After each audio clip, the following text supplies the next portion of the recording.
Concept चलने वाला है।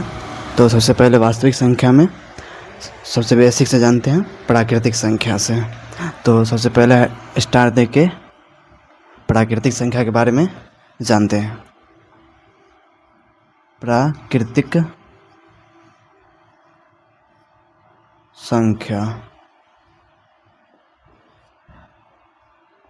तो प्राकृतिक संख्या किसे कहते हैं? गिनती की संख्या को ही प्राकृतिक संख्या कहते हैं। जैसे 1 2 3 4 5 6 इन्फिनाइट जितने भी संख्या होते हैं वे सभी क्या होते हैं? प्राकृतिक संख्या। तो इसका परिभाषा लिखते हैं। गिनती की संख्या को प्राकृत या प्राकृतिक संख्या कहते हैं। तो प्राकृतिक संख्या किसे कहते हैं? गिनती की संख्या को प्राकृतिक संख्या कहते हैं। जैसे 1 2 3 4 5 6 इन्फिनाइट जितने भी संख्या है वो सभी क्या है?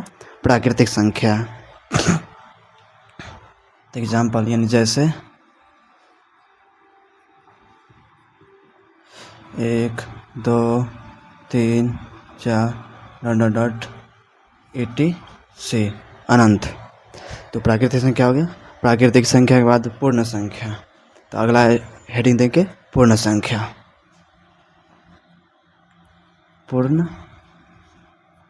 संख्या, तो पूर्ण संख्या किसे कहते हैं? ये भी प्राकृतिक संख्या की तरह इसमें सिर्फ शून्य को शामिल करेंगे। तो इसका परिभाषा, गिनती की संख्या में शून्य को शामिल करने पर जो संख्या बनता है या प्राप्त होता है उसे हम पूर्ण संख्या कहते हैं। तो इसका परिभाषा लिखते हैं। गिनती की संख्या में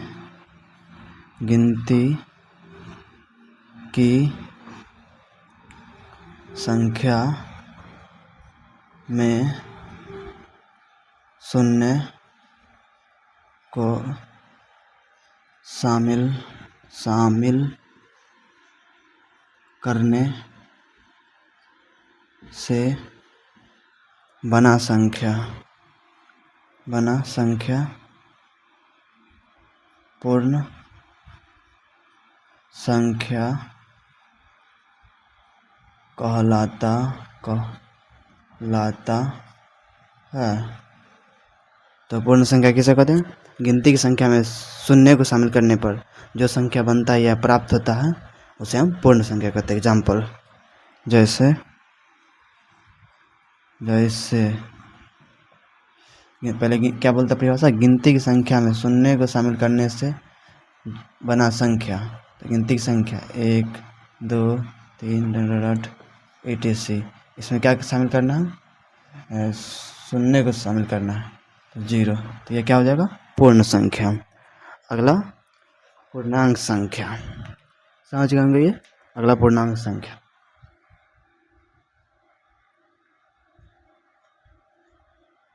पूर्णांक संख्या, इसका परिभाषा हो जाएगा सम पूर्णांक या सम संख्या तथा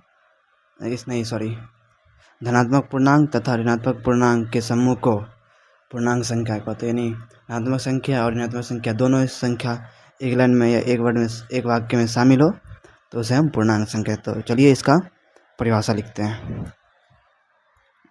धनात्मक संख्या तथा ऋणात्मक संख्या के समूह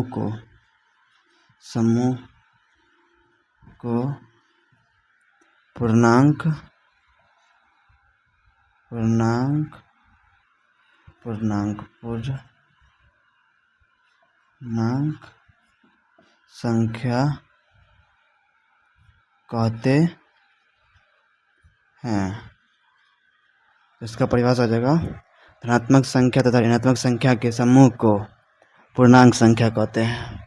या धनात्मक पूर्णांक तथा ऋणात्मक पूर्णांक के समूह को धनात्मक संख्या तथा ऋणात्मक संख्या के समूह को पूर्णांक संख्या कहते हैं। एग्जाम्पल इन जैसे, तो इसका परिभाषा क्या बोल रहा है, एग्जाम्पल मिलाते हैं इससे। धनात्मक संख्या तथा ऋणात्मक संख्या के समूह, तो ऋणात्मक संख्या -4 -3 ले लेते हैं, -2 ले लेते हैं, -1 ले लेते हैं, 0 ले लेते हैं। और धनात्मक संख्या 1 2 3 4 डॉट, तो ये सभी क्या हो जाएगा, पूर्णांक संख्या। दोनों माइनस वाला भी है और प्लस वाला भी है, तो क्या हो जाएगा, पूर्णांक संख्या। अगला सम संख्या।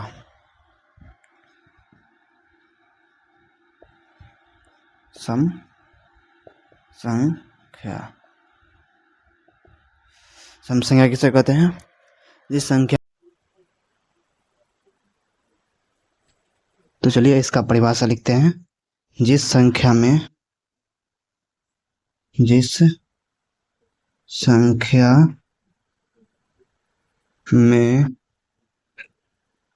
दो से पूरा भाग लग जाए उसे सम संख्या कहते हैं। इसका पहले एग्जांपल लिख देते हैं, जैसे पहले 2 4 6 8 10 86। हम चेक करके बताते हैं आपको, प्रूव करके कि दो सम संख्या या विषम संख्या। तो पहले तो में भाग लगाते, क्या बोलता है परिभाषा, जिस संख्या में 2 से पूरा भाग लग जाए, 2 है तो इसमें 2 से भाग लगाते हैं, इसमें पूरा भाग, ये भी सम संख्या होगा। इसी तरह 4 को भी, 4 में फिर 2 से भाग लगाएंगे, 2 दूना 4, ये भी कट रहा है तो ये भी सम संख्या हो जाएगा। इसी तरह 6 का चेक करते हैं, 2 तिया 6, ये भी कटा तो ये भी क्या हो जाएगा, सम संख्या। इसी तरह 8 भी हो जाएगा, इसे 10 12 14 16 18 20 अनंत, इसका कोई ये अनंत मतलब था नहीं, अनंत इन्फिनिटिव होगा, तो इस ये क्या होगा, सम संख्या। इसका परिभाषा, जिस संख्या में 2 से पूरा भाग लग जाए उसे सम संख्या कहते हैं। इसको हम पूरा रिवीजन करवा देते हैं एक बार। बेसिक कॉन्सेप्ट है, प्राकृतिक संख्या। पहले गिनती की संख्या को प्राकृतिक संख्या कहते हैं, जैसे 1 2 3 4 5 अनंत, जो भी संख्या वो सभी क्या है, प्राकृतिक संख्या। उसी तरह पूर्ण संख्या, गिनती की संख्या में शून्य यानी 0 को शामिल करने से बना संख्या पूर्ण संख्या कहलाता है। तो गिनती की संख्या, इसमें 0 शामिल कर देंगे तो क्या हो जाएगा, पूर्ण संख्या हो जाएगा।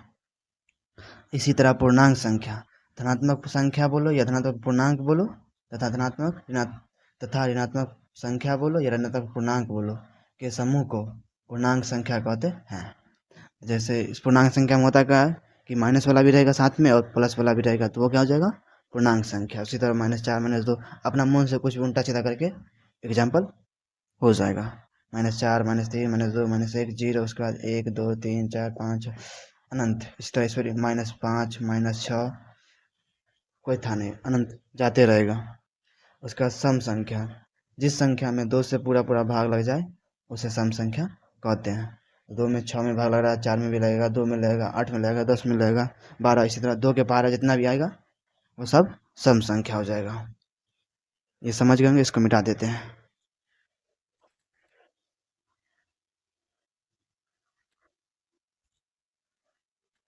इसे मिटा देते हैं, सम संख्या तक हो गया।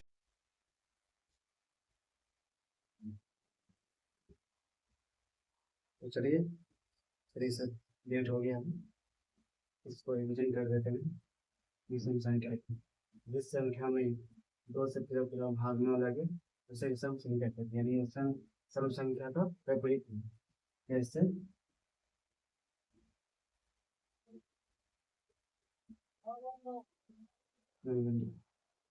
एक होगा, 3 होगा, 5 होगा, 8 होगा, 9 होगा, 10 देख सकते आप। ये देख के पता चल जाएगा कि समय संख्या सम जो भी सम है, कैसे पता चलेगा, क्या बोल रहे हैं, कैसे पता चलेगा? जिस संख्या में 2 से पूरा पूरा भाग ना लगे उसे विषम संख्या बोलते हैं। तो 1 में लगाते हैं 2 से भाग लगता है या नहीं? 0 देंगे तो संग रहेंगे, 0 देंगे 5 में 10 आएगा। तो इसमें भी एक पूरा पूर्णतः भाग नहीं लग रहा, एक बार में नहीं कट रहा है। इसी तरह 3 में भी करेंगे भाग 2 से 1 2 1 बच जाएगा, 1 में भाग लगेगा 0 आ जाएगा तो 5 10। यानी पूर्ण रूप से नहीं, एक बार में नहीं कटेगी, दशमलव में आएगा तो वो सम संख्या नहीं होगा, अर्थात विषम संख्या होगा। दशमलव में आ जाएगा तो वो क्या आ जाएगा? विषम संख्या। इसी तरह 5 को भी चेक करना है, 2 5 2 दूना 4 1 फिर दशमलव आ गया तो ये भी विषम संख्या। इस तरह 7 में भी करेंगे, इस तरह 9 में करेंगे, 11 13 15 16 अनंत, ये सब क्या हो जाएगा? विषम संख्या। इसके बाद चलते हैं भाज्य संख्या पर। इसके बाद भाज्य संख्या,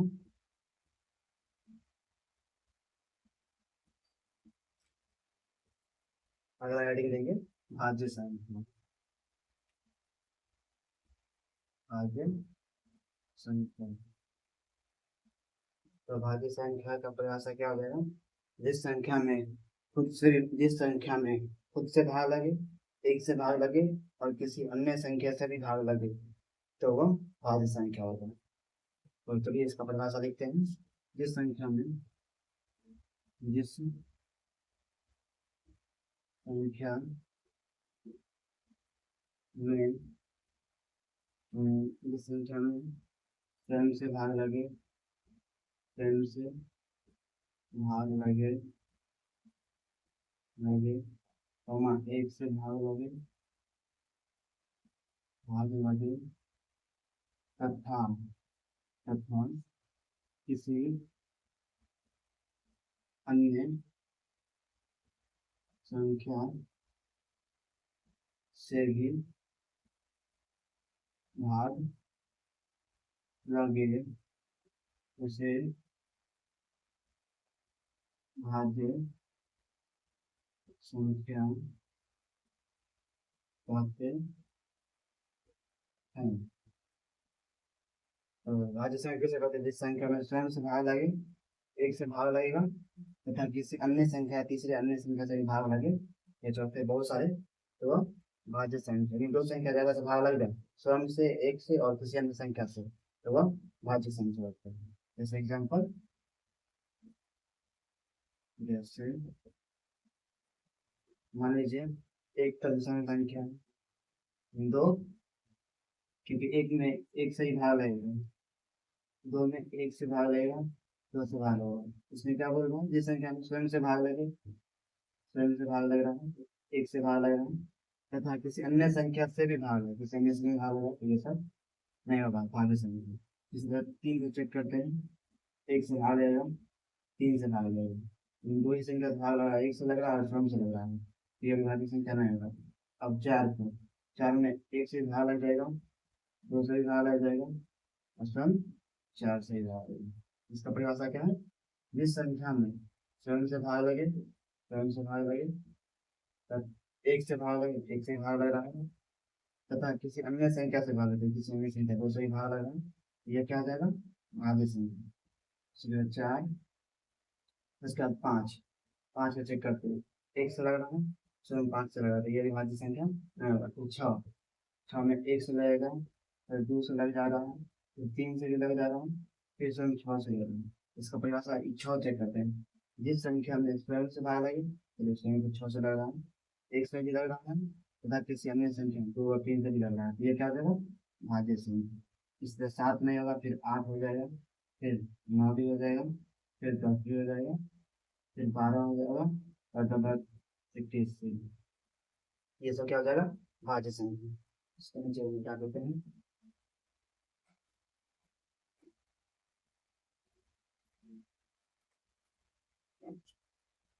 भाज्य संख्या हो गया। अगला हेडिंग अभाज्य संख्या। अभाज्य संख्या, जिस संख्या में, इसका परिभाषा, जिस संख्या में संख्या में स्वयं से भाग लगे और केवल एक से ही भाग लगे तो वो क्या हो जाएगा? अभाज्य संख्या। जिस संख्या में एक से भाग लगे, एक से भाग लगे तथा स्वयं से भी भाग लगे, स्वयं से ही भाग लगे उसे अभाज्य अभाज्य संख्या कहते हैं। ये भाज्य संख्या उल्टा है। भाज्य संख्या में क्या, जिस संख्या में स्वयं से ही भाग लगेगा, एक से ही भाग लगेगा तथा किसी तीसरी संख्या से भी भाग लगेगा तो वो क्या हो जाएगा? भाज्य संख्या। लेकिन इसमें क्या है? अभाज्य संख्या में जिस संख्या में एक से भाग लगे तथा स्वयं से भाग लगेगा लेकिन किसी अन्य संख्या से भाग नहीं लगेगा तो वह क्या हो जाएगा? अभाज्य संख्या हो जाएगी। जैसे एग्जाम्पल, एक का तो केवल एक से ही लग रहा था, यह विषम संख्या है, उसको छोड़ दीजिए। इसी तरह दो को चेक करते हैं, एक से भाग लग रहा है, दो से भाग लग रहा है, तो क्या बोला? जिस संख्या में एक से भाग लगे तो स्वयं से भाग लगे, एक से लग रहा है, स्वयं से लग रहा है, ये क्या आ जाएगा? अभाज्य संख्या। तो अभाज्य संख्या इसी तरह तीन में भी एक से लगेगा, एक तीन से, इन दो ही संख्या से भाग लगा तो ये भी अभाज्य संख्या। इसी तरह फिर पांच में, इसी तरह सात में, इसी तरह 11 में, 10 86, इसमें बेसिक है। एक बार रिवीजन करवाया था विषम संख्या से, जिस संख्या में दो से पूरा पूरा भाग ना लगे, सिंपल सा उसे विषम संख्या कहते हैं। दो से भाग लगा चेक कर लीजिए, लग रहा है या नहीं लग रहा है, तो वो क्या हो जाएगा? विषम संख्या। भाज्य संख्या, जिस संख्या में स्वयं से भाग लग जाएगा, एक से ही भाग लग जाएगा या किसी अन्य संख्या से भी भाग लग जाए तो उसे भाज्य संख्या कहते हैं। जैसे 4, 6, 8, 9, 10, 12, etc। अनंत। अभाज्य संख्या, जिस संख्या में एक से भाग लगेगा तथा किसी अन्य तथा स्वयं से ही भाग लगेगा, एक से लगेगा, स्वयं से लगेगा तो वह अभाज्य संख्या हो जाएगी। इसमें 2, 3, 5, 7, 11, 13, 15, 13, 17, 19, इसी तरह से जो केवल दो संख्या से भाग लगे उसे अभाज्य संख्या कहते हैं। ये कॉन्सेप्ट क्लियर?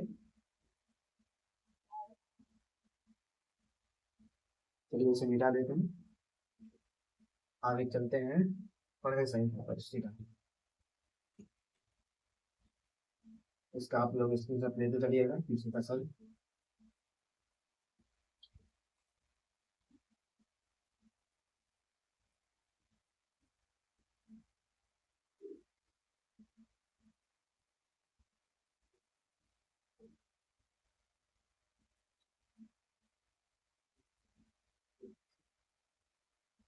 दबाए भी देते हैं।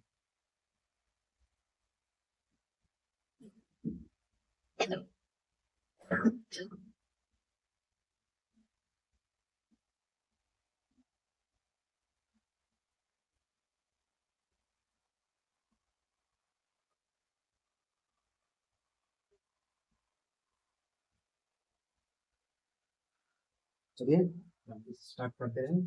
देखते हैं परिमित संख्या, वास्तविक संख्या में परिमित संख्या जाते हैं तो परिमित संख्या का हेडिंग डालते हैं अच्छे से।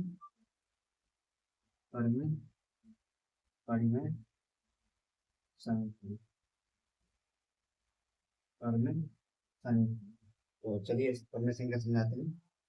जिस संख्या को पी वाई क्यू के रूप में व्यक्त किया जाता है, सिंपल था। जिस संख्या को पी वाई क्यू के रूप में व्यक्त किया जा सकता है, निबट्टा के रूप में लिखा जा सकता है, जिस संख्या कोई भी संख्या है, एक हो, दो हो, तीन हो, चार, पाँच, रूट रूट चार हो, रूट एक हो, जिस संख्या को पी वाई क्यू के रूप में व्यक्त किया जा सके, यदि उसे बाहर किया जा सके, वो सब क्या हो जाएगा? परिमित संख्या हो जाएगा। चलिए परिभाषा देखते हैं। जिस संख्या को वैसे संख्या, इसको करते हैं वैसे संख्या, वैसे संख्या जिसे जिसे पी वाई की पंक्तियों के रूप में व्यक्त किया किया जा सके उसे परिमित संख्या होते हैं जहाँ जहाँ के ऊपर को नॉट जो यानी टू का मान यहाँ पर जीरो नहीं होना चाहिए ताकि पहले सही चलेगा। इसमें पी एवं क्यू एक पूर्णांक है, जिसमें जिसमें जिसमें पी एवं क्यू एक पूर्णांक है। अगर चलिए बड़े संख्या का एग्जाम्पल के माध्यम से समझते हैं। जिसके से परिभाषा क्या बोले कि वैसी संख्या जिसे पी बाई क्यू के रूप में व्यक्त किया जा सके उसे परमेय संख्या कहते हैं, जहाँ क्यू का मान जीरो नहीं होना चाहिए। एग्जाम्पल जैसे सबसे पहले एक को लेते हैं। एक पर एक बट्टा एक के रूप में लिखा जा सकता है, यह भी परमेय संख्या होगा। फिर दो पर भी लीजिए, इस दो बट्टा के रूप में एक दे सकते हैं यहाँ, एन पी बाई क्यू के रूप में ये भी हो जाएगा। यहाँ क्यू का मान जो है ये पी का मान है, ये क्यू का मान, जहाँ पी है उनके पूर्णांक है। यहाँ क्यू का मान जीरो का बराबर, क्यू का मान जीरो नहीं है तो ये भी परमेय संख्या होगा। इसी तरह तीन का भी ले लीजिए, यानी गिनती की संख्या सिंपल धनात्मक पूर्णांक ऋणात्मक पूर्णांक पूर्णांक संख्या समझाए थे। ये कोई भी संख्या हो, इसमें से कोई भी संख्या या भाज्य संख्या हो, अभाज्य संख्या हो, पूर्णांक संख्या हो, सम संख्या हो, सम संख्या हो, प्राकृतिक संख्या, ये जितनी संख्या है वो सब परमेय संख्या होंगे। कौन परमेय संख्या नहीं हो सकते तो बताते हैं। जैसे किसी का रूट मिटा देंगे, रूट एक चलेंगे, रूट निकल जाएगा, एक गुना एक से निकल जाएगा तो यही परमेय संख्या हो जाएगी। रूट फिर दो का उसका रूट नहीं निकल रहा है, क्या जाएगा अपरमेय संख्या। दूसरे एग्जाम्पल में रूट एक भी परमेय संख्या हो जाएगा, रूट इसमें चार भी हो जाएगा, रूट रूट कितना, रूट नौ भी परमेय संख्या हो जाएगा। माइनस चार भी परमेय संख्या, माइनस तीन भी परमेय संख्या हो जाएगा। जिसे पी वाई क्यू के रूप में लिख सकते हैं वो सब क्या हो जाएगा परमेय संख्या। अगला हेडिंग अपरमेय संख्या।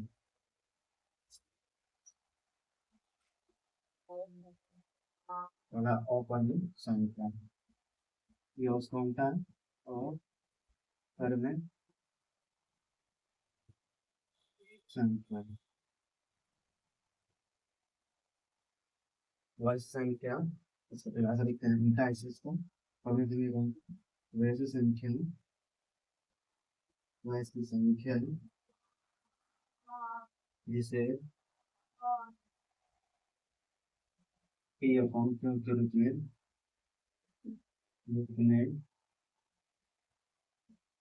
व्यक्त न किया जा सके उसे क्या कहेंगे अपरमेय संख्या। जैसे पी वाई क्यू के रूप में व्यक्त नहीं कर सकते उसे अपरमेय संख्या कहते हैं। जिसे पी वाई क्यू के रूप में व्यक्त नहीं कर सकते हैं उसे अपरमेय संख्या कहते हैं। जैसे इस जहाँ जहाँ पहले जहाँ इसमें भी क्यू का मान जीरो नहीं होगा। जैसे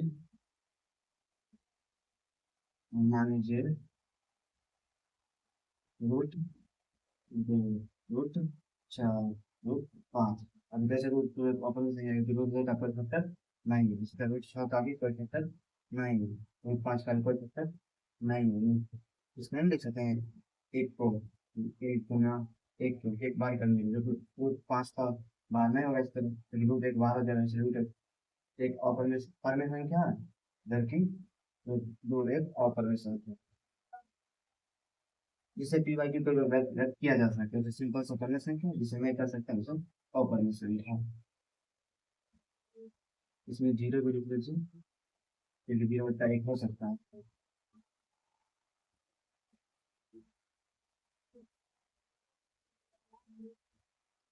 ठीक है, ये क्लास बताइए यहाँ पर।